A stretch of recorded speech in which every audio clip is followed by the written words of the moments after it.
Hello YouTube, this is Matthew, formerly of Phantom Studios, with a video that I have wanted to make for a really long time. Okay, not about a month maybe, ever since we did our review of The Force Awakens. Few quick announcements to get out of the way. You may have noticed the name of the channel has changed. It is now called the Shadow Pirates. This is due to the fact that Phantom Studios has basically collapsed. We had a whole lot of internal issues, personnel issues, team issues getting stuff done. I'm not really going to go into much more detail than that, but yeah, basically Phantom Studios is gone. The Shadow Pirates, if you remember my Pirate Galaxy videos, they were my clan in Pirate Galaxy. I think I made a video where I explained that Shadow Pirates is now collapsed. We are on Clash of Clans now, so if you want to join, message me on Google. I will send you our clan tag, and you can join up. You don't have any medal or point requirements or anything. I don't really know how the game works, so I don't really know how to explain that any better than that, but yeah. Anyway, so we were going to make a YouTube channel, and since Phantom Studios was set up on my Gmail account, I was just going to change the name to Shadow Pirates. We were going to do it, but that ended up not working, and I just was too lazy to change the name back, so anyway, on with the main topic of the video. This is called How to Fix The Force Awakens. Now, if you've watched me, Caleb, and Jeremy's review of The Force Awakens, you will probably realize that while I did enjoy the film, I have nothing but criticisms for it. And I probably came across as a little bit too harsh towards it in the review. It is, in its own right, a good film. It has amazing visuals, amazing special effects, the acting is good. What else is there? Like, yeah, it is a fun film. I can definitely enjoy watching it. It's the storyline that no, I cannot get behind.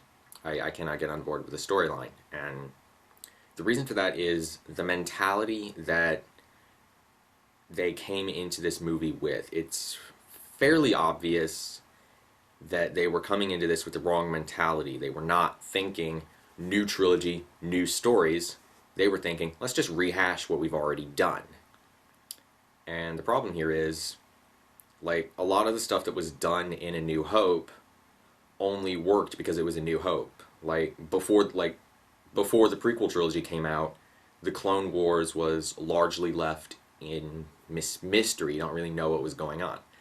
But the thing is, because A New Hope was the launch pad, the kind of the jump start for the Star Wars universe, it works because, oh, it's the backstory, it's kind of left in mystery. We can just reference it and not really go into a whole lot of detail. And then the prequel trilogy came along, and I actually enjoyed the prequel trilogy. Storytelling-wise, was it really necessary? No, but it does help. It does add a lot to the Star Wars universe. Despite what prequel haters may say, it does add a fair bit to the backstory of what's going on in the original trilogy. The problem is this does not work for The Force Awakens. Let me explain. When A New Hope came out, it was the first Star Wars movie. Fairly obviously. So, it does, like, this isn't. We have Return of the Jedi, and then we have 30 years later The Force Awakens. And the thing is, at the end of Return of the Jedi, it's basically set up that, or kind of hinted at, okay, the galaxy's free now. Now, Luke's a Jedi, he's going to rebuild the Order, everyone lives happily ever after. Well, we get to The Force Awakens, and what they've done is they've set it back to the A New Hope default settings. And the thing is, they haven't connected the dots. They haven't, like, I am very much aware that there are 2 extra movies, so this is a flaw of The Force Awakens, but it's not kind of an overwhelming flaw because they do have 2 movies to explain what happens in between. But the thing is, stuff like Luke being in exile. That is completely out of character for Luke. Period. Even ignoring the expanding universe, which I am a fan of that, so I hold that as the standard to which Luke Skywalker should be. Even ignoring that, Luke going into exile, like just abandoning everything, giving up, is out of character. Now, a friend of mine did point out that people do change, and the thing is, yes, she is absolutely right. People do change. We haven't seen that change. The change is not believable because we have nothing to connect Luke, the essentially unbreakable Jedi, to Luke, the guilt-ridden coward on an island. Now, I know we haven't seen Episode 8, we don't really know why Luke is in exile, but looking at Luke's facial expressions when he actually appears in the movie, and everything that like Han and everyone else said about why he left, it's the possibility for Luke doing something like meditating on the Force, looking for knowledge on how to defeat Snoke, how to finding the Jedi Temple, whatever. There's a possibility that they could set up for it, but what is far more likely is that they've actually gone the route of Luke is a guilt-ridden coward sitting on an island, doing nothing. So essentially, the way it looks now, they've ruined Luke's character. Why? So we get our New Hope default setting. And so, anyway, that most of my problems with the movie stem from that mentality of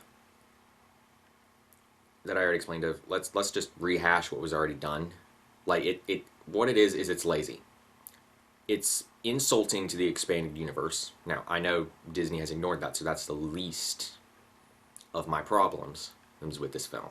It not following the expanded universe is the least of my problems. But it doesn't stand on its own merits. It doesn't do anything original. It just does what A New Hope did, like Starkiller Base. That's just a giant Death Star. Let's face it, that's a giant Death Star. The Jedi being gone. Okay, we get it. You like killing Jedi people. We get that. The people who make Star Wars movies, the producers and everyone, the directors, they like just killing the Jedi Order. We understand that now. Okay. But we've already seen the Jedi Order's destruction. Twice. Time to do something new, please. So, basically most of the rest of the video is probably going to be, I can rant over and over about the mentality of the production into the film, and it'll get boring and old because I will just be restating myself over and over. So what I'm going to do is explain my thoughts on how The Force Awakens should have carried out. Like, what should have happened. So, firstly, Starkiller Base does not exist. The First Order has actually learned the lesson of the Empire's failures. Death Stars, planet-killing superweapons like that do not work. They are a waste. Not only are they a giant waste of resources, but they're kind of impractical. Especially Starkiller Base. It's too big. Like, at least, the Death Star could at least be used for blowing up capital ships. Like, you see it blowing up Mon Calamari cruisers in Return of the Jedi. Starkiller Base can't do that. At least not quickly. Like, yes, it could probably fire a laser beam capable of blowing up an entire fleet, but it would have to spend all that time draining the sun and yada yada yada, and then and we only see it blowing up planets. So it's like, okay, well, yeah, it's too big. So Starkiller Base does not exist. So the premise, like the backstory for this film, instead of just being Luke Skywalker has vanished and blah blah blah, the backstory is the New Republic is fully aware of the threat the First Order represents. What they have done is they have given Leia, the Resistance, and everybody a mission. Stall the First Order. Delay them. Give us time to build our military. Give us time to get ready to fight them. So, the Resistance, basically what this movie should have done is it should have made the Resistance to the New Republic what S.H.I.E.L.D. is to America. And the Resistance, with this fleet of capital ships and X-Wings and Y-Wings and all this stuff, they have been waging a guerrilla warfare campaign against the First Order for the last few years. Now, this is where the Jedi come in. The Jedi are to the Resistance what the Avengers are to S.H.I.E.L.D. They have been severely depleted by Kylo Ren's turn to the dark side. He did manage to kill a bunch of them, but they are still alive and kicking, and they have basically joined the Resistance's efforts to stall the First Order, to stall their advance into Republic space. Now, here's one thing that the movie actually does not establish. The Republic is largely in control of the galaxy. The First Order exists in the unknown regions, which is a large part of the galaxy that is completely, well, not completely, but like 99% unexplored. This is where the First Order is going, and by the time of The Force Awakens, they are just now starting to kind of creep into Republic space. And the thing is, the New Republic is aware of the First Order's existence, but they're kind of going, like, they believe that they have learned from the Empire, that they are not evil like the Empire was. So when Leia comes in and says, hey, these people are shooting up villages, they are worse than the Empire, they just laughed her out of the Senate chamber, basically.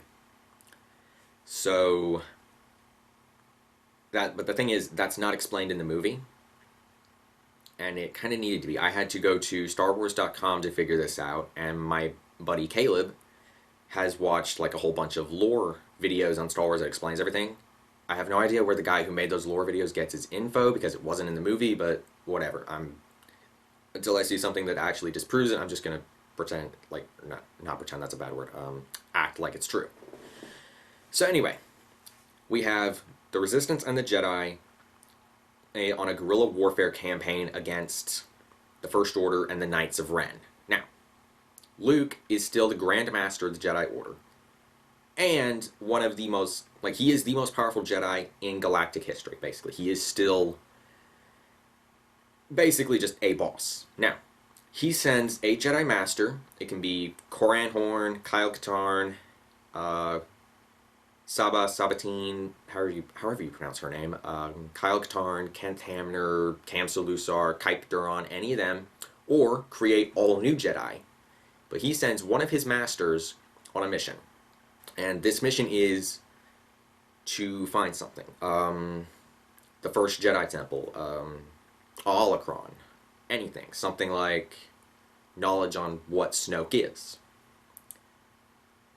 Or even crazier theory, a weapon, not a weapon, but something that can completely just destroy the dark side of the Force entirely, if we're just branching into speculation and crazy theories and whatnot. That could be a possibility. Probably the most unlikely, I know. Anyway, this Jedi Master, he goes missing. Luke, knowing the importance of this mission, decides to go after him. So Luke is actually missing at the beginning of the movie. But here's the thing. He's not running away out of guilt. The reason that he is missing is because, and we don't know this at the start of the movie, he went after the Jedi Master and his ship kind of had a slight malfunction. So he is now stuck on that island. Like, he is not there by choice. He is trapped. He can't get off because his fighter broke. It's done. Nope. So Leia, realizing that the First Order is trying out a new kind of super weapon. They are using, they're either building like this giant fleet, or they're trying like bioweaponry, stuff like that. They're experimenting with bioweapons, chemicals or like toxins that can eliminate all life on a planet. They're doing something like that. So she's like, okay, we need Luke. Sends Poe Dameron to find him. And the thing is, Luke has still done the whole map thing where he leaves a map of where he's going for them to piece together. And it has to be kind of a piece together, track it down a piece, so that the First Order is going to have a hard time finding him as well, because if the First Order gets a hold of him, they're kind of screwed.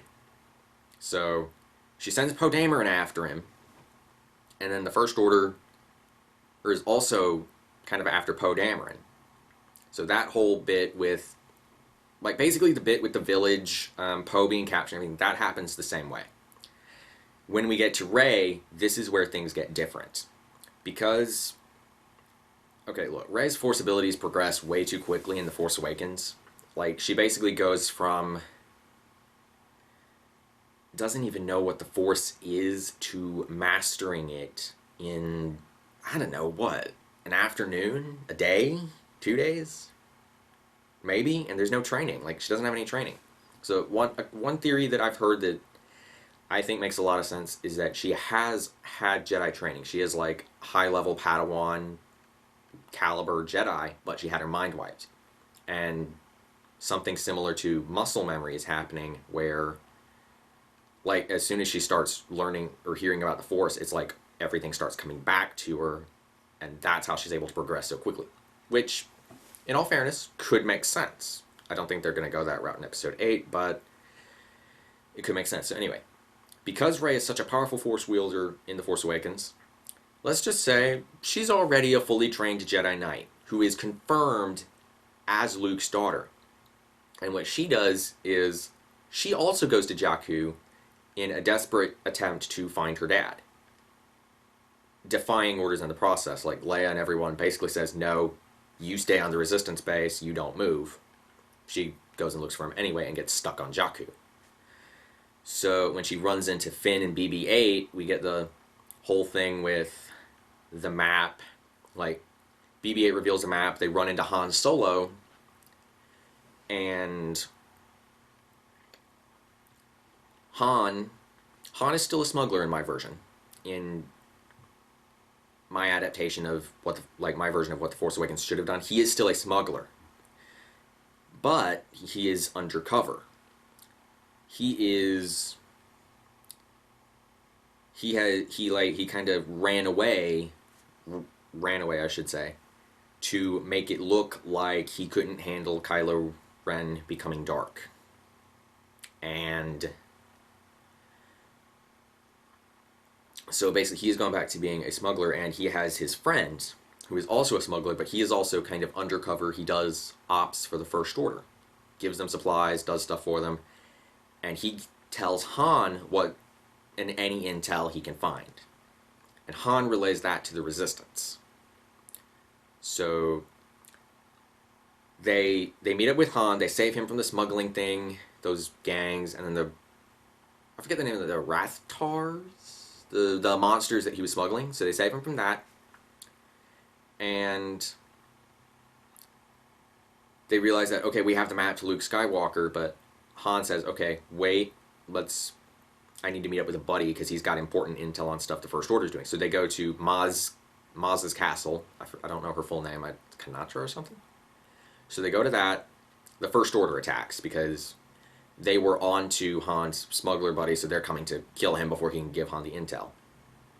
He gives Han the intel, like, basically right before he dies. And anyway, so the whole battle thing, that happens roughly the same way, but Rey does not get captured. Instead, we could do something where, like, she actually sees Kylo Ren, faces off with him for a bit, but then manages to escape, or something crazy like that. And so Han and everyone, they go to the Resistance base. Rey goes and gets Luke Skywalker. So this is about halfway point in the movie, we see Luke. And when Rey gets there, he's like, wait, what are you doing here? Rey's... The line of dialogue, the conversation would basically be, what are you doing here? I came to get you. Well, it's about time. I've been stuck here waiting for y'all forever. Why are you here, actually? Like, wait, what's going on in the galaxy? Is there something wrong? Because you guys wouldn't really be tracking me down unless there was something majorly wrong. And then Rey says, yeah, the First Order's got a biogenic weapon. And Luke is just like, okay, my mission can wait, let's go back. I can deal with this. So he leaves the Jedi Master that he's found. Like, he goes to the planet, the island, he finds the Jedi Master that was missing, and they are working together. When Rey shows up, Luke says, okay, yeah, I'm going to come back later, you handle things while I'm gone. So he goes to the Resistance base, everyone's overjoyed to see him, and then they start planning how to defeat the bioweapon.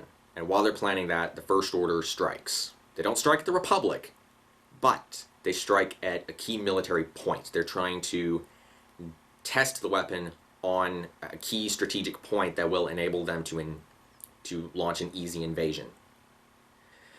So the weapon works. The Resistance catches wind of it, and they're like, okay, we have to take this out now before they do any more damage.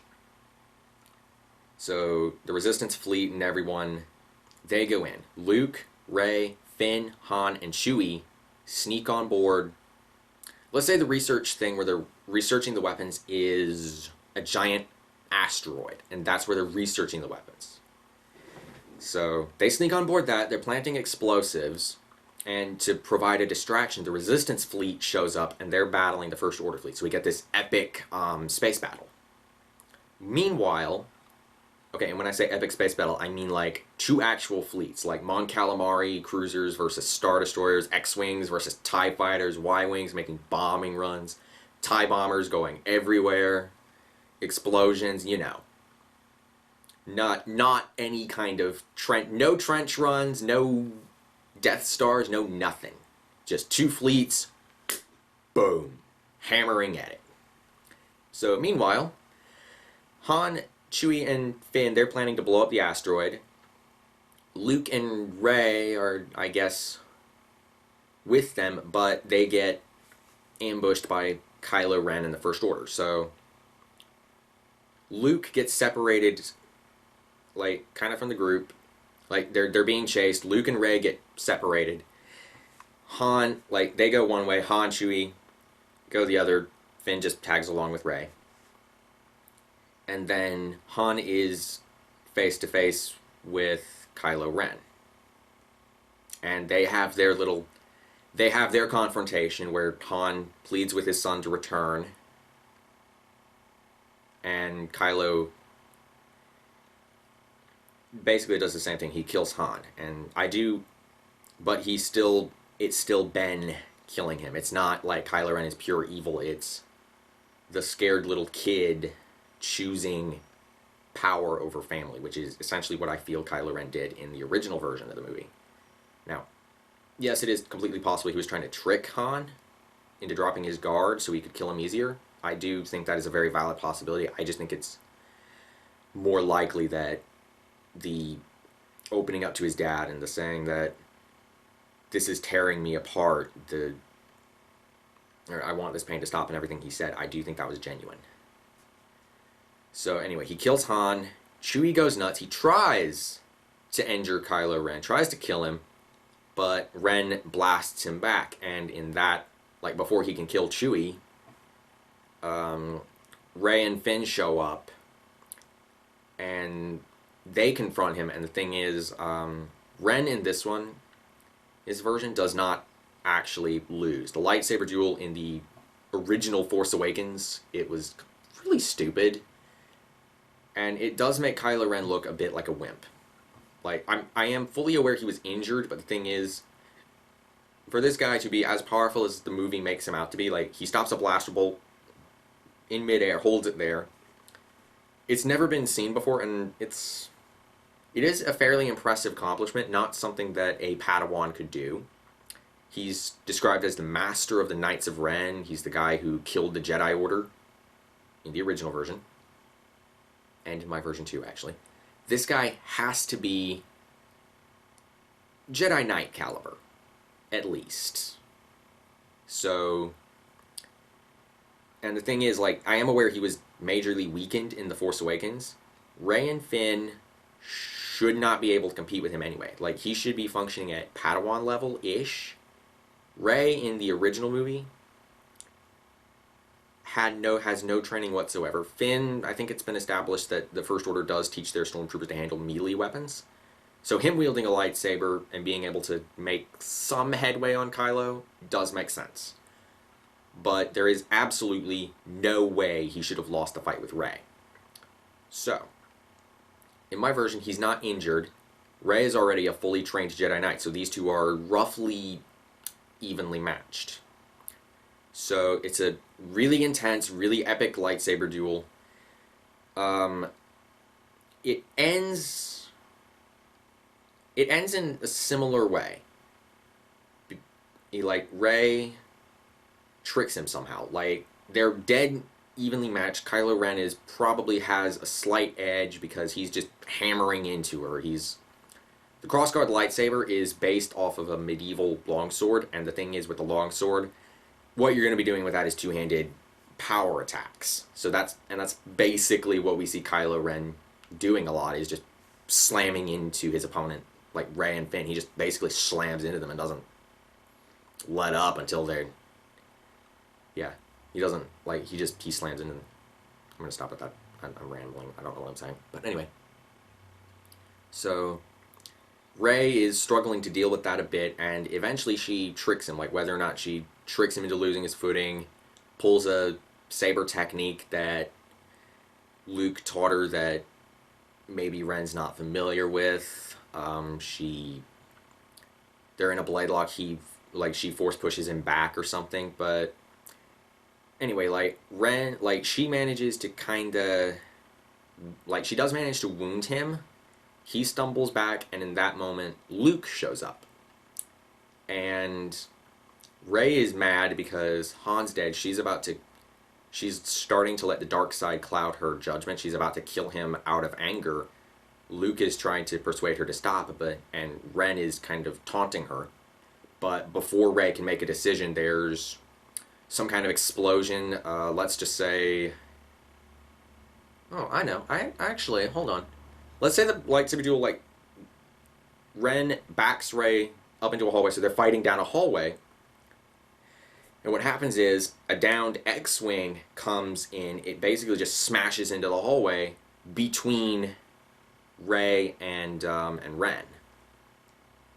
Like, there's enough distance between them so that the X-Wing can crash right here. They're still here, it's not going to kill them. But they're now both in a lot of danger being sucked into space. They both manage to activate force fields or something between the... Like, X-Wings here, they activate force fields so that they're not going to get sucked into space. And then they both kind of escape. Like, Kylo Ren goes to, like, get to the command ship or something. Luke and Rey, they go back to the Falcon. They fly out through the battle that's going on. The Resistance is now about... Like, they're on the losing end. They're about to need to retreat. Like, they can't hold out any longer. The Falcon docks with the main command ship. All the fleet turns. They're retreating. The First Order fleet is barreling after them. And let's say the asteroid base, it does actually kind of... They have like this rig set up where like they can draw power from the sun, so the asteroid is like next to a star. And the reason for this little bit is while they're retreating, the First Order is closing in fast. So, what does Luke do? He mentally syncs up with 2 or 3 other Jedi Masters. Like, let's say there were Jedi Masters in the Resistance fleet that were doing the whole battle meditation thing, so they're bolstering the Resistance's morale while demoralizing the First Orders, and that's how they were able to survive so long. Like, they can't beat the First Order, but they're holding their own long enough for the asteroid to blow up. So, they detonate the charges, the asteroid explodes, but the First Order fleet is still... That doesn't deter the First Order fleet. They're still chasing them.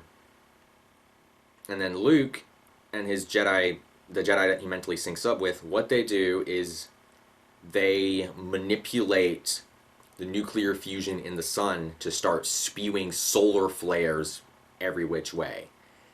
So, actually, hold on. Disregard what I said about the asteroid getting blown up. Han gets taken out before he can actually plant the charges. So it looks like it's going to be a lost battle because the Resistance comes in, they lose Han, and they accomplish nothing. And then the solar flare thing that I just said happens. These 3 Jedi, they start unleashing all these solar flares. So like the Resistance fleet's here. Let's say the Resistance fleet is like right here. First Order fleet's here. Solar flare, boom. Wipes out the front line of the First Order fleet and prevents the rest from pursuing because obviously they're going to get blown up. And then a bunch of solar flares are going every which way. One of them hits the asteroid. Bye-bye asteroid, bye-bye everything related to the biogenic weapon. And this enables the Resistance fleet to escape. They jump to hyperspace, they go back to their base. Everyone's both celebrating and mourning the death of Han. And the very last scene is they're gathered in the conference room, and just this probably should be fairly obvious, but the Resistance, their uniforms, the way their base looks is completely different from A New Hope. It is not a ripoff of the Rebel Alliance. It is much, much better equipped, and they went with a different base layout, basically. So anyway, they're celebrating. Everyone in the Resistance leadership is gathered in the conference room around the big hollow map thing. They get a call from the New Republic, and the New Republic has basically heard what's going on. They're offering their congratulations. Leia says, well, thanks for your congratulations. We might have just ticked them off to the point where they're going to declare all-out war on us. And the Chancellor of the Republic says, well, we've been building up a fleet for the last 5-10 years, however long. They would actually know the date in the movie. I haven't really thought through, would it be 5 years or 10 years? So we've been building up our fleet for, like, our military for a long time. Let's hope it's enough. And then the movie just ends on that note, and it sets up Episode 8 as, instead of a Empire Strikes Back ripoff where the Resistance is getting slammed into at every turn like the Rebel Alliance was, instead it sets it up for two powers of approximately equal footing going at each other. Or with the Jedi going against the Knights of Ren, and the Republic military going against the First Order, and all the stuff going on, the resumed quest for how to defeat Snoke, how to build a Jedi Order that can prevent, like, that can actually train its students to not fall to the dark side, whatever they were doing on that island. And then they can resume that and stuff like yeah, it sets up what I feel would be a better version of Episode 8, because I actually did kind of see a plot leak video where basically what they said in the video was they're just going, I'm not going to explain it, but the gist of it was Empire Strikes Back 2.0. So I'm kind of going, okay, yeah, you guys have failed again, looks like, but I'll reserve final judgment until I actually see the film, obviously. But anyway, this is my version of how The Force Awakens should have played out. Now, basically what I did is I took most of the A New Hope references and I changed them. Like the Jedi Order, it's been battered and bruised, it's still alive. The planned Starkiller Base does not exist. So the plans to find Luke, the map is still in the droid. That's the reference I kept. The Captain Phasma joke, where they stuff her in the trash compactor, that one stays. Because that was funny, but a lot of, like, the other A New Hope references I changed so that they're not exactly what was going on in A New Hope. That's really all I've done. So let me know what you think of this video in the comments. If you have a different opinion, please do let me know. If you have any other ideas for how The Force Awakens should have played out, please do comment it. I would actually really like to hear what other people think about how this movie played out. If you think it was fine, just the way it is, let me know. If you have any ideas on what I should do to continue the channel, like, should I look for a team? Should I fly solo? Pun intended. Let me know, because I don't really know what I want to do with this channel right now. I don't know if I should change the name, if I should sync up with, like, try and fix Phantom Studios with those guys, if I should go with the Shadow Pirates, just go alone, I don't know. But anyway, take care, and I'll stop rambling now. I hope you enjoyed the video, and God bless.